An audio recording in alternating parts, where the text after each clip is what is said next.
आप सभी को मेरा नमस्कार है। आज हम बात करेंगे भारतीय सभ्यता की। भारतीय सभ्यता क्या है, ये समझने से पहले कि हम क्या हैं, ये समझना आवश्यक है कि जहाँ हम रहते हैं इस स्थान का क्या महत्व है। भारत का वह जन्मद्वीप या कर्मभूमि, नाम से पता चलता है कि भारत की भूमिका एक मनुष्य के जीवन के सभी क्षेत्रों में है। तो इसी को समझने का प्रयास करेंगे। क्योंकि हमारी सभ्यता बहुत पुरानी है तो इसको समझने में समय लगेगा और हम यही जानेंगे कि भारत क्या है। भारतीय सभ्यता को समझने का प्रयास करें तो कुछ विशेष बातों पर ध्यान देते हैं। जीवन कैसे जीना चाहिए, जीवन का महत्व क्या है, मनुष्य जीवन अलग क्यों है, प्रकृति से मनुष्य अलग क्यों नहीं है। जीवन को इस प्रकार जीना चाहिए जिससे कि जीवन का हर पहलू संतुलित रहे। अगर जानवरों को मनुष्य को देखा जाए तो दोनों में अंतर है और अंतर नहीं भी है। हम पेड़ों को पूजते हैं, आकाश, जल, वायु, अग्नि, जानवर, गाय इत्यादि, ये सभी चीजें हमें प्रकृति का हिस्सा बनाते हैं और इनसे प्रेम करना भी सिखाते हैं। ये सभी चीजें दर्शाते हैं कि हम पृथ्वी को संतुलित रखने का प्रयास करते हैं।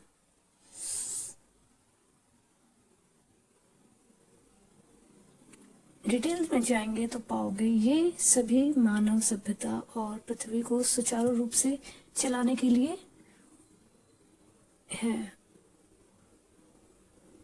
पेड़ों को पूजना, फॉर एग्जाम्पल, यदि सारे पेड़ों को बस काटा जाए, नए पेड़ों को ना लगाया जाए तो मनुष्य के साथ साथ पृथ्वी पर सारा जीवन ही खतरे में पड़ जाएगा।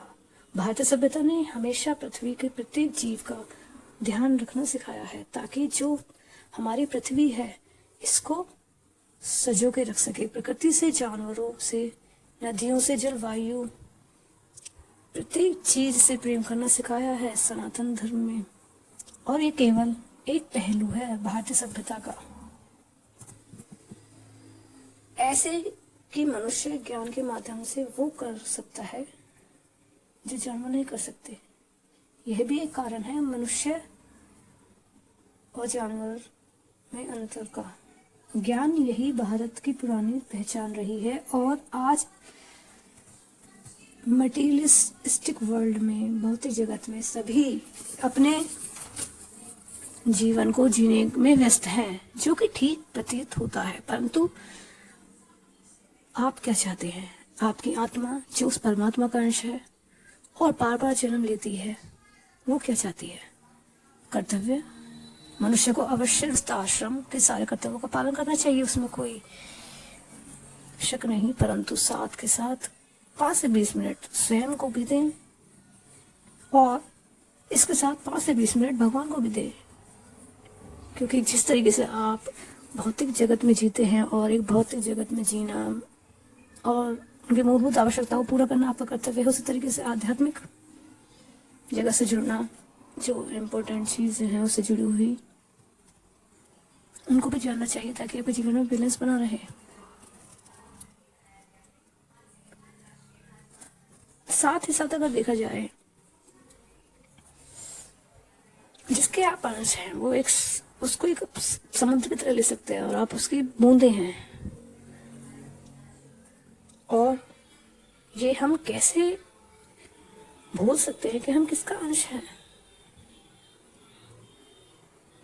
और हम अपने जीवन को कैसे अच्छा बना सकते हैं, अपने जीवन को बहुत अच्छा सरल तरीके से हम जी सकते हैं अगर हम अपने सभ्यता की सिखाई हुई चीजों को समझें और अपने जीवन में उन्हें लागू करें। इसी के साथ आज की इसी बात को यही विराम देते हैं। आगे मिलते हैं आपसे। इस वीडियो को ज़्यादा से ज़्यादा लाइक, शेयर, सब्सक्राइब करें ताकि सभी के पास सही ज्ञान पहुंच सके और उनके जीवन में इससे कोई एक अच्छी चीज जुड़ जाए। समाज की नींव जो हिली हुई है उसको ठीक करें। जो हमारे बहुत ही बेहतरीन सभ्यता है उसको ठीक करना बहुत जरूरी है। उसके लिए